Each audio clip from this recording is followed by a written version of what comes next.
Sana mapagpalang araw po sa bawat isa mga kapatid. Ating pong ihandang mga puso't isipan sa pagpunyang pagsamba sa umagang ito.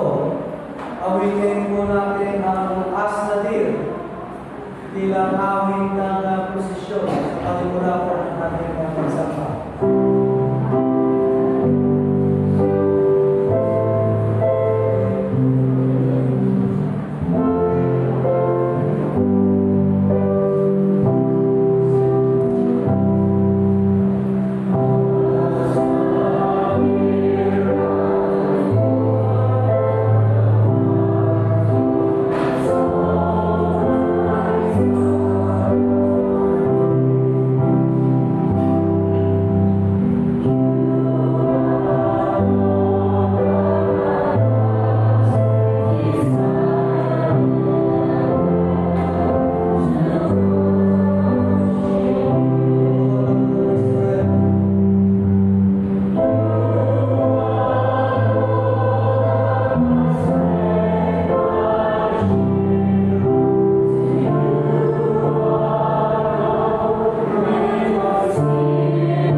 Ito po ang langit sa langit sa Panginoon. Amen.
Panginoong Diyos. Ang Diyos na naglabas sa mga Israelita mula sa Egypto ay ang kapangyarihang nagpalaya sa atin mula sa ating kasalanan. Mabuhay sa biyaya ng pag-ibig ng Diyos habang naglalakad tayo sa daan ni Jesus, at tiyak ay makikita natin doon sa dulo ang awa ng ating Panginoong Diyos. Amen. Ating ibahagi ang kapayapaan sa bawat isa. Patuloy na dinadala ng Panginoon ang bayan ng Diyos mula sa pagkaalipin patungo sa kalayaan. Sa pamamagitan ng kapangyarihan ng krus ni Kristo, tayo ay naligtas. Nawa ang kapayapaan ni Kristo ay sumainyo. Magbahagi tayo ng mga palatandaan ng kapayapaan sa bawat isa. Peace be with you. Exodus chapter 20, verse 1 to 7. Sinabi ng Panginoon, ako ang Panginoon na inyong Diyos na naglabas sa Egypto kung saan kayo inalipin. Huwag kayong sasamba sa ibang mga Diyos maliban sa akin. Huwag kayong gagawa ng mga Diyos-Diyosan na anyo ng anumang bagay sa langit o sa lupa o sa tubig. Huwag niyo itong paglingkuran o sasambahin dahil ako ang Panginoon ng inyong Diyos.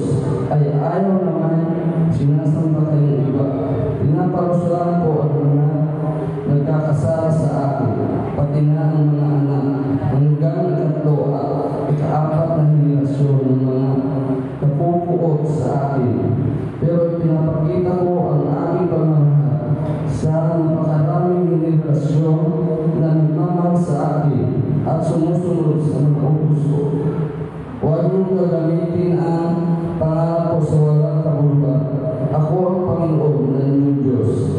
Ang pagpaparusa sa sino mang gagamit ng pangalan ko sa walang kabuluhan, alahanin niyo ang araw ng pamamahinga at gawin niyo ito natatanging araw para sa akin.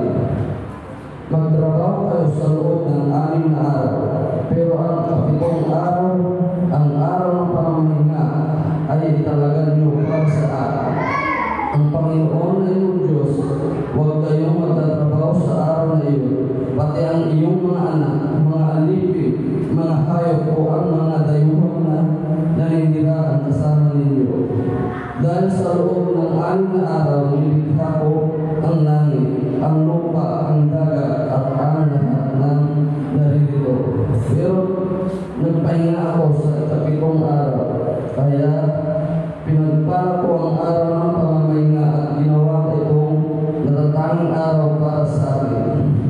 Igalang niyo ang inyong ama at ina para mabuhay kayo ng matagal sa lupaing ibinigay ko sa inyo. Huwag kayong papatay, huwag kayong mangangalunya, huwag kayong magnanakaw, huwag kayong magsasaksi ng hindi totoo sa inyong kapwa. Huwag niyong pagnanasa ng bahay ng inyong kapwa o ang kanyang asawa, mga alipin, mga hayop o alinman pag-aari niya, ang salita ng Diyos. Corinto chapter 1 verse 18 to 25. Si Kristo ang kapangyarihan at kaunungan ng Diyos. Ang mensahe ng pagkamatay ni Kristo ay kamangmangan para sa mga napapahamak. Ngunit sa mga naliligtas ay kapangyarihan ng Diyos. Sapagkat sinasabi ng kasulatan, sisirain ko ang kaluluwan at ng marunong. At ipapawalang saysay ko ang katalinuhan ng matatalino. Ano ngayon ang kabuluhan ng marunong ng mga tagapagturo ng kautusan?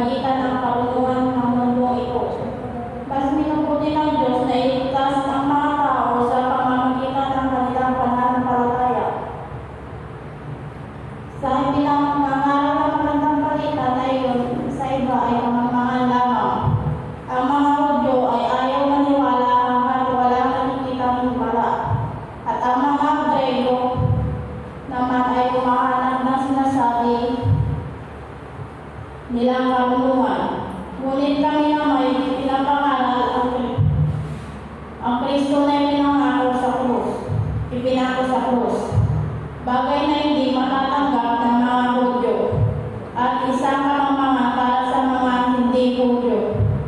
Ngunit para sa mga tinatawag ng Diyos, Hudyo man o hindi, si Kristo ang siyang kapangyarihan at kaunungan ng Diyos, ang salita ng Diyos. Tayo po ngayon tumayo para sa pagbasa ng Ebanghelyo. Matatagpuan po sa Magandang Balita ayon kay Juan. Kapitulo 2, versikulo 13 hanggang 22.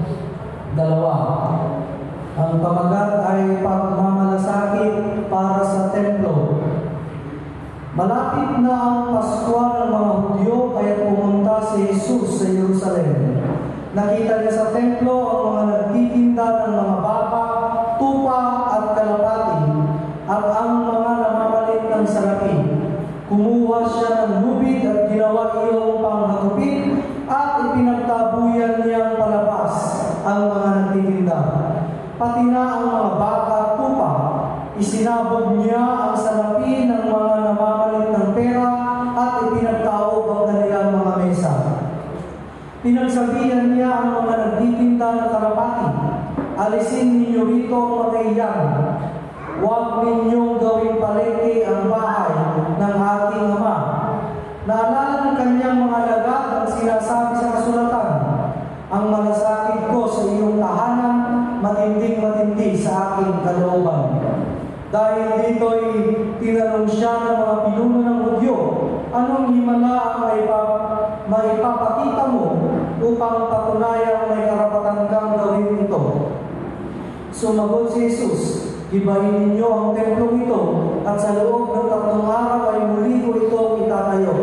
Sinabi ng mga pinuno ng Hudyo, 46 na taong ginawa ang templong ito, at itatayo mo sa loob lamang ng 3 araw?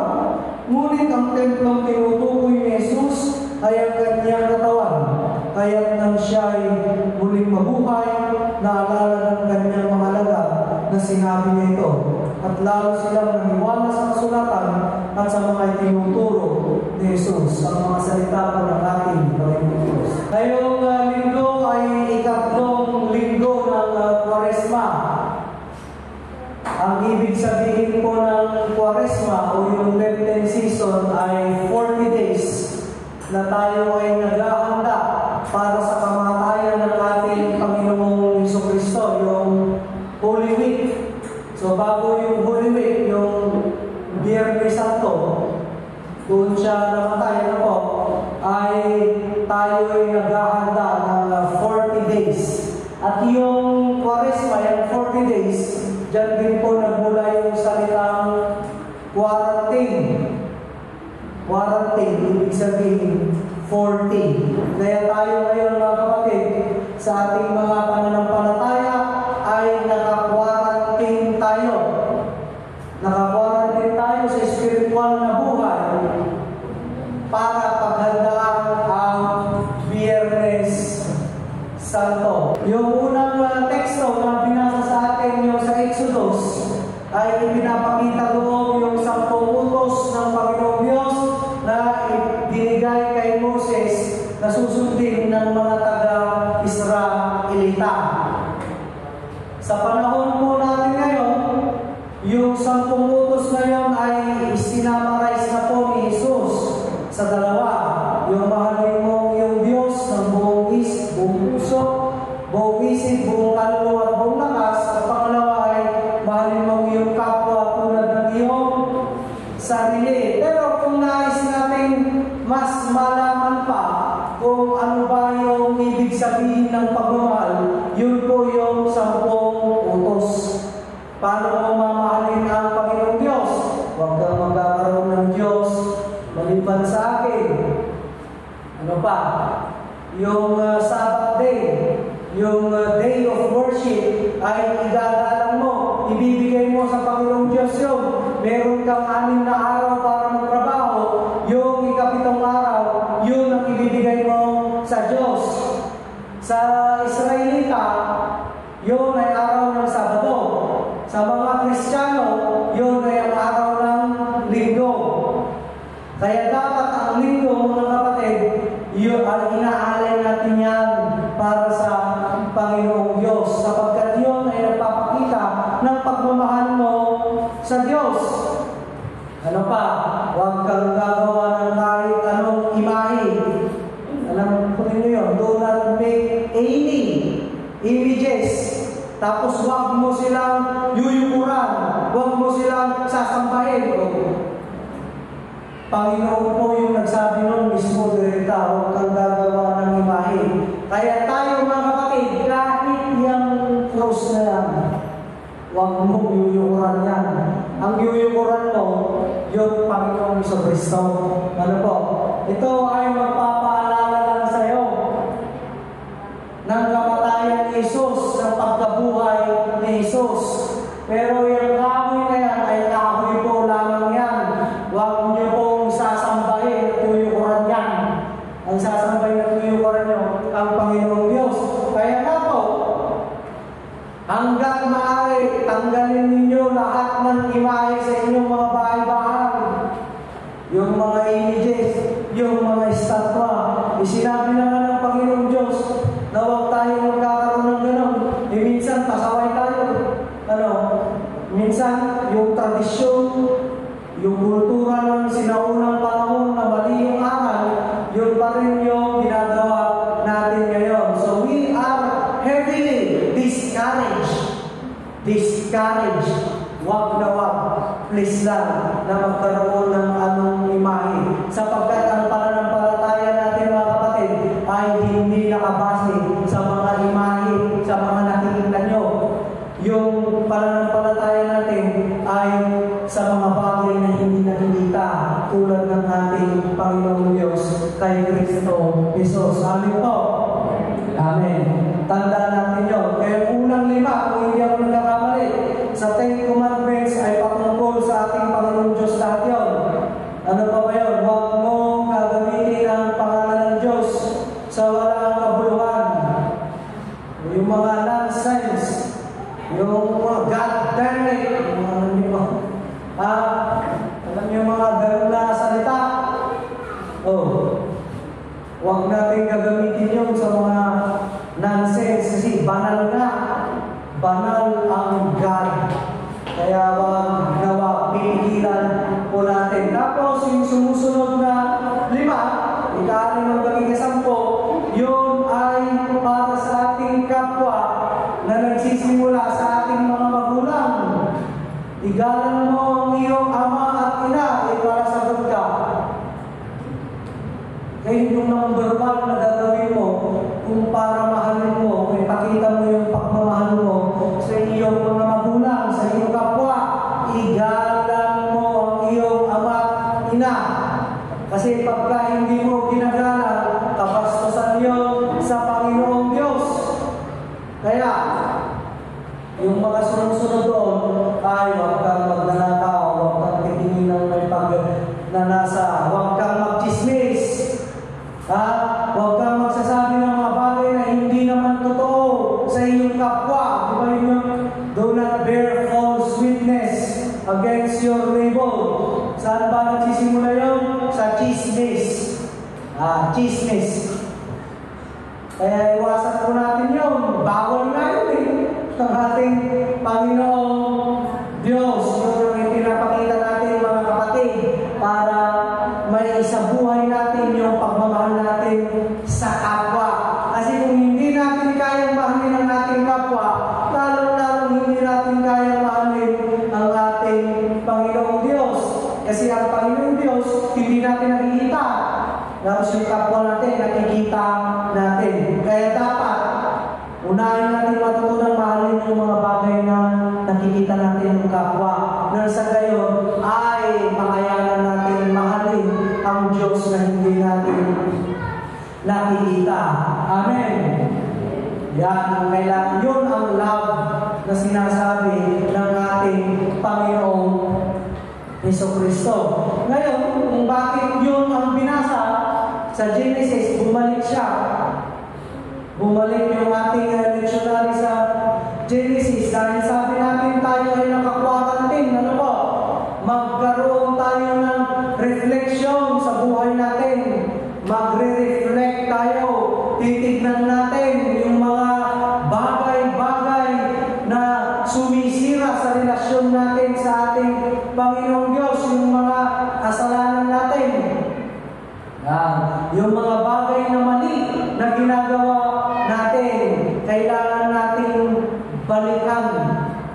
yung pagmamahal sa Diyos at pagmamahal sa kapwa. Pag sinabi kasing quarantine, ay hindi nangangahulugang wala kang gagawin. Kung ngayon po sa COVID, pag quarantine, sa bahay ka lang, ang pinapakita mo kasi doon, mag-iingat ka. Pag-iingatan mo, hindi ka lalabas para hindi ka mahawa at hindi ka rin makahawa sa iba.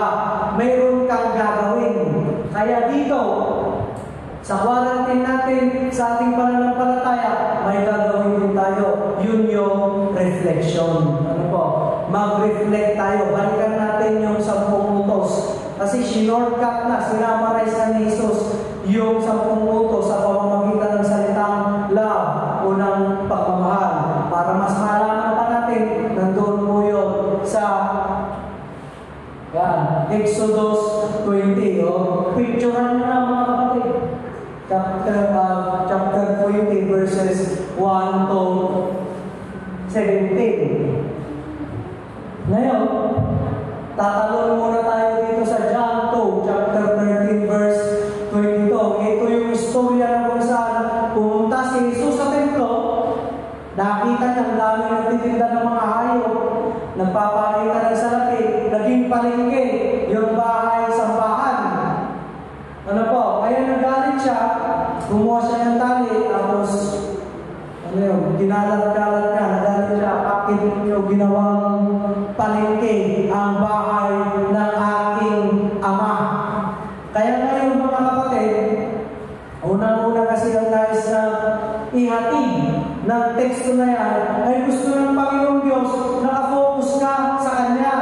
Kung worship, wala kang ibang gagawin. Kaya di-discourage natin yung pag during worship, may iba-iba kang ginagawa. O kaya mas lalo pa yung nagtitinda. Wala namang nagtitinda during worship. Kasi gusto ng Panginoong Diyos, pag worship, nakafocus ka lang sa Kanya. Ano po? Number 1 yun. Mag-focus ka sa Kanya. Yung isip mo, hindi lumilipad. Hindi ka nagpi-Facebook. Hindi ka nagpi-TikTok. Hindi ka nanonood. Hindi ka labas ng labas. Kasi kung gano'n rin lang ang gagawin mo, wala kang focus, ay huwag ka na lang din mag-church. Kasi sa paningin ng Panginoong Diyos, kabastusan nyo. Parang Bible study, nagba-Bible study, nagsisenpon. Wala yung focus mo. Ano yun? Hindi ba't kabastusan ninyo sa Panginoong Diyos? Kaya pag ikaw ay mag-focus sa worship, sa pagsamba, sa Bible study, doon ka lang kay Lord mag-i-stay. Ano po? Ayaw ng Panginoon na may iba kang ginagawa. Yun ang gagawin sa bahay, sambahan. Yun ang gagawin sa araw ng pag-worship. Yun ang nais sabihin ng Panginoong Diyos sa Exodo nung sinabi niya, igalang mo yung araw ng Sabbath day. Igalang mo, paglaanan mo ng panahon, ianay mo sa akin, sabi ng Panginoong Diyos, yung araw ng pagsamba. Kaya napakahalaga po ng araw ng pagsamba sa Kanya. Okay po mga kapatid, ngayon focus. Ngayon Kwaresma. Ngayon naka-quarantine tayo. Ano ba yung pagpupukusan natin? Unang-una yung corruption. Because we are corrupted. Ano ba ang nangyari at galing na galing si Jesus? Nakwento ko na rin sa inyo ito noon. Hindi ba nung panahon nila kapag ikaw ay may kasalanan, pupunta ka sa templo ng Israel, mag-aalay ka ng hayop. Na walang mantsa, walang sakit, maganda. At yung hayop na yun ay papatayin, magiging alay yun sa kasalanan mo sa loob ng 1 linggo. Kaya ang nangyari, niluluto na sila ng mga Pariseo. Magdadala ka ng hayop, kahit wala namang sakit, sasabihin may sakit para bumili ka ng hayop sa kanila.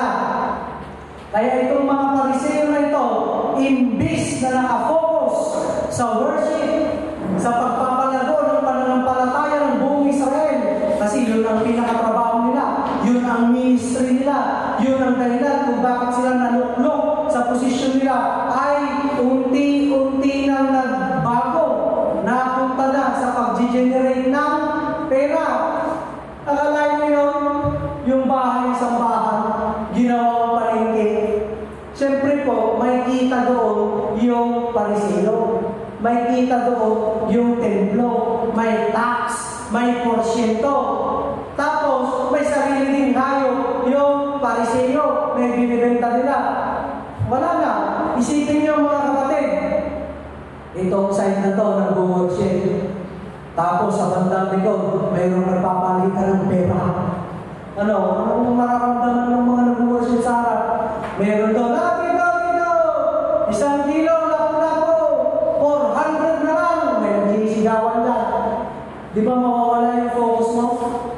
Wala na.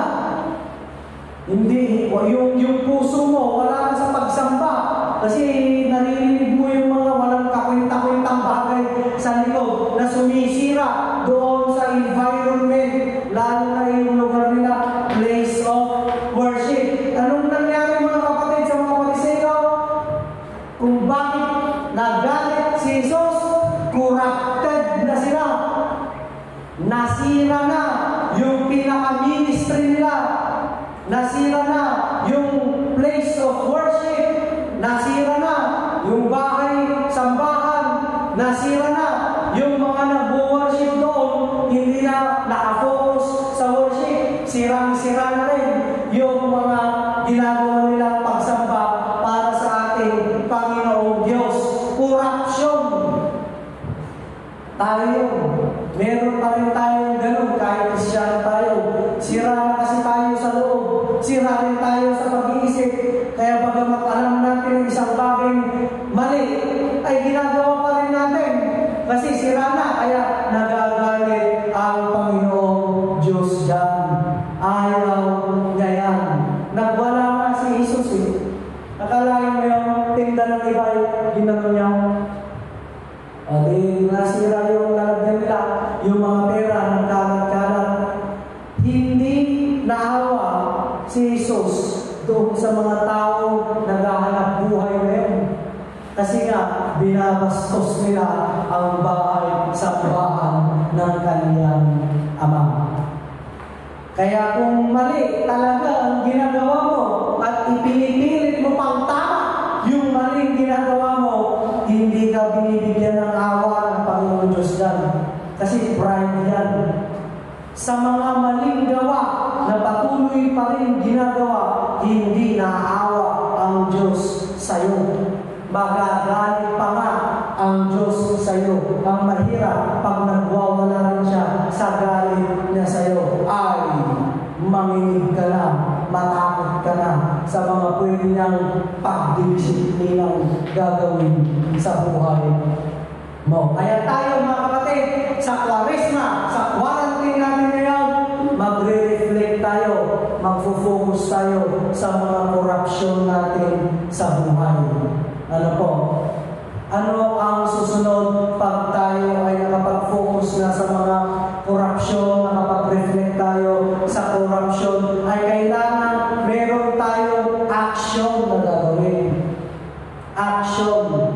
Alam na namang gagawin mo pa. Alam na namang ulitin mo pa. Siyempre, unti-unti ka nang tatalikod. Unti-unti mo nang babaguhin yung sarili mo. Kasi kung hindi mo rin naman babaguhin, hindi nandyan pa rin yung corruption, nandyan pa rin yung pagkasira, nandyan pa rin yung kapangyarihan ng kasalanan na ino-overcome ka. Eh dapat tayo, kaya na natin i-overcome yung tukso, yung sin, because we have God, we have Jesus Christ in our lives. Amen po? Amen. Hindi na imposible. Kaya mo nang hindihan ng tukso na yan. Pag alam mong mali, kaya mo nang kontrolin yung katawan mo na huwag nang gawin iyon because we have the power of God residing in us through the Holy Spirit. Amen. Yun yung sinasabi sa 1 Corinthians kanina mga kapatid. Ipinapakita doon, sabi, yung kamangmangan ng Diyos. Ay meron palang kamangmangan ng Diyos. Ano yung kamangmangan? Sa ibang termino, kabubuhan. Merong kabubuhan ng Diyos. Kaya nga, yung kabubuhan niya, yung kamangmangan niya, yung ang buong talino ng tao. Ibig sabihin, yung pinakatalino, pagsamasamahin mo lahat ng tao, ay yun pala ang kabubuhan ng Diyos. Yun pala yung kamangmangan niya. Ano? Kahinaan, o may kahinaan din ng Diyos. Ano ang kahinaan ng Diyos? Yun ang kalakasan ng buong tao. Kalakasan ng buong tao. Pagsamasamahin ng buong tao, yun ang kahinaan niya. Akalain mo yung mga kapatid. Ano ang ibig sabihin ito? Talagang ang Panginoong Diyos, He is way more than us. He is way above us. He is much more greater than us, mga kapatid. At yung greatness na yun, yung power na yun, sa kamatayan at sa pagkabuhay ni Jesus at sa banal na Espiritu, yun ang meron sa atin. Kaya yung mga bagay na imposible, nagiging posible. Kaya yung patay nating Espiritu, muling nabuhay sa ating pananampalataya. Kaya yung mga pag-uugali natin, yung karakter natin, yung mga bagay na tingin natin, imposible nang mabago. Hindi kasi pinanganak na akong ganyan. Hindi kasi nakasanayan ko na. Bata pa ako, palasagot na ako sa mga magulang ko. Bata pa ako, paliwawang na ako. Ay mga kapatid, posible yun. Sa banal na Espiritu, posible yun sa Panginoong Diyos. Hayaan mo ang Panginoong Diyos sa banal na Espiritu na gumalaw sa buhay mo para unti-unti kang mabago. Amen. Yun mga kapatid ang kailangan natin. Bagamat sa sa iba, kanina nag-focus tayo sa corruption. Pangalawang pag-focusan natin, yung paggalaw ng banal na Espiritu sa buhay natin. Nakapag-reflect ka na eh. Tapos may ginagawa ka na. Humingi ka ng tawad. Unti-unti mo nang binabago yung sarili mo ngayong 40 days Lenten season. Siyempre hindi lang ngayon ang pagkatapos pa, buong buhay natin yan na unti-unti tayong magbabago. Ay hayaan natin ang banal na Espiritu na gumalaw sa buhay natin. Excuse me. Yan yung sa ating doktrina yung tinatawag na sanctifying grace. Let the Holy Spirit sanctify us. Bakit mahalaga yung sanctification? Yun ay kailangan para tayo ay mapabanal, gawing perfect like our Lord and Savior Jesus Christ. Hindi pwede yung pag-uugalan natin ngayon sa langit. Akalain niyo, isipin niyo na lang. Kristyano ka, pero chismosa ka. Tapos pupunta ka ng langit. Hindi nadala mo. Chismosa ka rin sa langit. Pwede ba yun? Pwede? Kaya Kristyano ka. Pero nasanay kang hindi talaga magbigay kahit piso. Masakit talaga sa iyo ang magbigay. Madamot ka. Di pumunta ka ng langit, nadala mo. Nadala mo. Pwede ba yun? Hindi Kaya nga mga kapatid, bagamat tayo ay Kristiyano, bagamat namanan natin ang kaharian ng Panginoong Diyos, buhat pa, nagsimula yun nung tinanggap natin siya bilang ating Diyos at tagapagtanggol ng Panginoon, ay hindi natatapos doon. We need to be sanctified. We need to be perfected in Jesus' name. Amen. Kaya kung matanda na tayo mga kapatid, 60, 50, 60, 70, 80, 90, tapos sa tingin mo hindi ka pa nagbabago, abay, ito na yung pagkakataon na sinasabi ko sa iyo, mag-reflect ka sa buhay mo. Bakit hindi ako nagbabago? Kasi unang-una, ayaw mo na magpakalawin yung banal na Espiritu sa buhay mo. Pangalawa, ma-pride ka masyado. Pangatlo, hindi ka pa kasi nag-reflect. Ano po? Pang-apat, hindi pa ayaw mo pang isubsob yung sarili mo sa presensya ng Panginoong Diyos. Isubsob. Ilubog. Ilunod yung sarili mo sa presensya ng Panginoong Diyos. Panglima, Inaalala sa mundong ito. Inaalala ang mga bagay na temporary, mga bagay na hindi naman talaga nagtatagal. Mga kapatid, mag-focus tayo sa ating Panginoong Diyos, ha? Magre-reflect tayo sa mga korupsyon. Tapos sa mga korupsyon na yan, magbabago tayo. Amen. At hayaan natin gumalaw ang banal na Espiritu sa buhay natin. Hindi lamang ngayong Lenten season, hindi lamang ngayong Kwaresma, bagkos hanggang sa araw na tayo ay paglamayan sa kalalaman ng Anak at ang banal na Espiritu. Amen. Ang mga bagay ng ating inaalay, ang simbolo lamang ng ating buhay ng pagsasakripisyon na pinamumuhay araw-araw, naway maibigay namin ang aming sarili sa mundo bilang isang banal na handog na katanggap-tanggap sa iyo, O Diyos aming Panginoon, ay malulubos. Amen. Tayo po ay tumayo at manalangin. Tanggapin ang mga regalo nito, O Diyos. Pakabanalin mo sila sa pamamagitan ng iyong Espiritu. Itaboy ang anumang mga masasamang motibo at tanggapin kasandarin ng aming mapagpakumbabangando. Amen. Tayo po.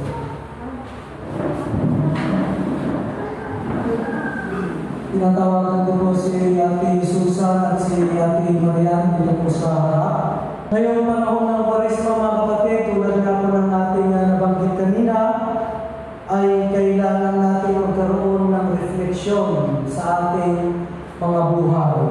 At itong banal na hapunan, ang banal na komunyon, ay isa sa mga sakramento ng ating simbahan na ginagawa natin upang makatulong sa pagpapaalala ng mga bagay na ginawa ng ating Panginoong Jesucristo sa buhay natin, sa kanyang kapangyarihan, sa kanyang gloria, at sa kanyang muling pagkabuhay na isang araw, mga kapatid. Ang lahat ng ito, lahat ng kahirapan ay matatapos din sa kanyang muling pagdating.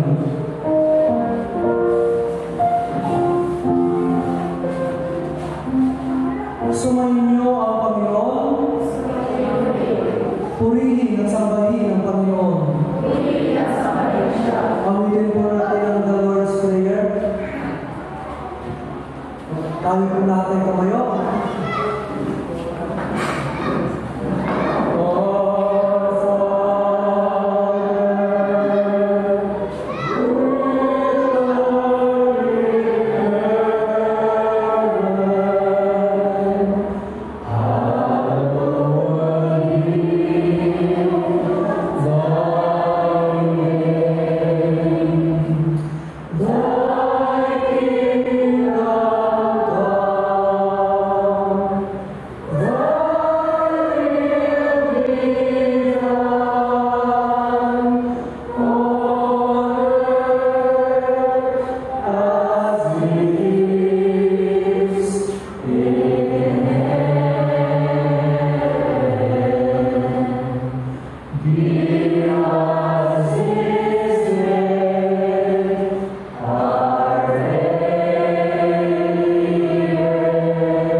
ay pinagkaloob ng isa sa kanyang mga disipulo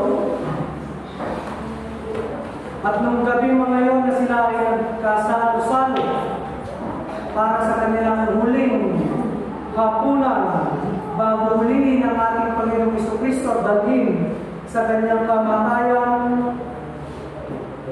ay kumuha ang ating Panginoong Hesus ng tinapay at siya'y nagpasalamat sa ating Panginoong Diyos.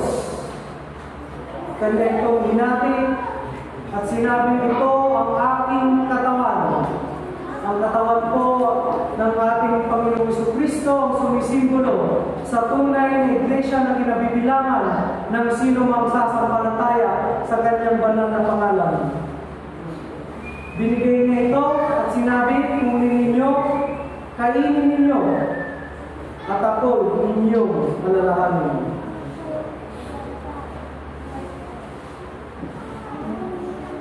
Pagkatapos ay kumuha ang ating Panginoong Jesucristo ng kopa na naglalaman ng alak at kanyang sinabi, ito ang aking dugo, ang sumisimbolo sa Bagong Testamento, bagong pangako para sa kapatawaran ng kasalanan sa sino ang tatanggap sa kanyang banal na pangalan. Kunin ninyo, inumin ninyo, gawin ninyo ito, at ako inyong alalahanin. Panginoon, amin pong inilalapit sa inyo ang mga inumitong ito. Basbasan po ninyo ng inyong kapangyarihan, bendisyonan at pakabanalin sa pangalan ni Jesucristo o Banal na Espiritu. Amen.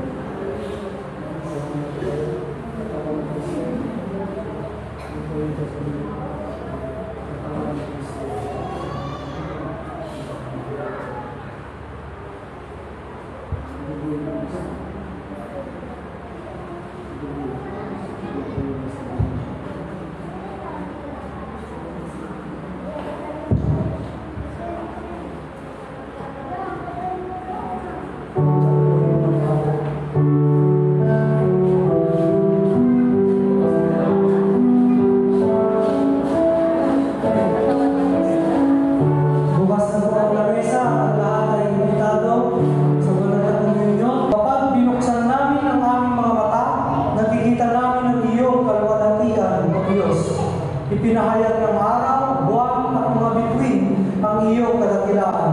Kapag binuksan namin ang aming mga tainga, naririnig namin ang iyong salita, O Diyos.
Jesucristo, patuloy namin pinupuri at sinasamba ang iyong kapangyarihan. O Diyos, kami ay lubos nagpapasalamat sa inyong mensahe na ipinadala sa amin ngayon, na tunay nga po, hindi lamang sa panahon ng Kwaresma ay kailangan namin mag-reflect, kundi araw-araw ng aming mga buhay upang kami patuloy na magbago at baguhin ng Banal na Espiritu Santo na ikalulugod ng inyong mata, na katanggap-tanggap sa inyo, nang sa gayon ng Diyos ay dumating ang isang banda ng aming panahon na kami ay maging perfect through the power of the Holy Spirit in Jesus' name. Panginoon, napakaraming tukso, maraming korupsyon, maraming sisira ang patuloy na gagalaw sa aming mga buhay sa pamamagitan ng mga masasamang espiritu.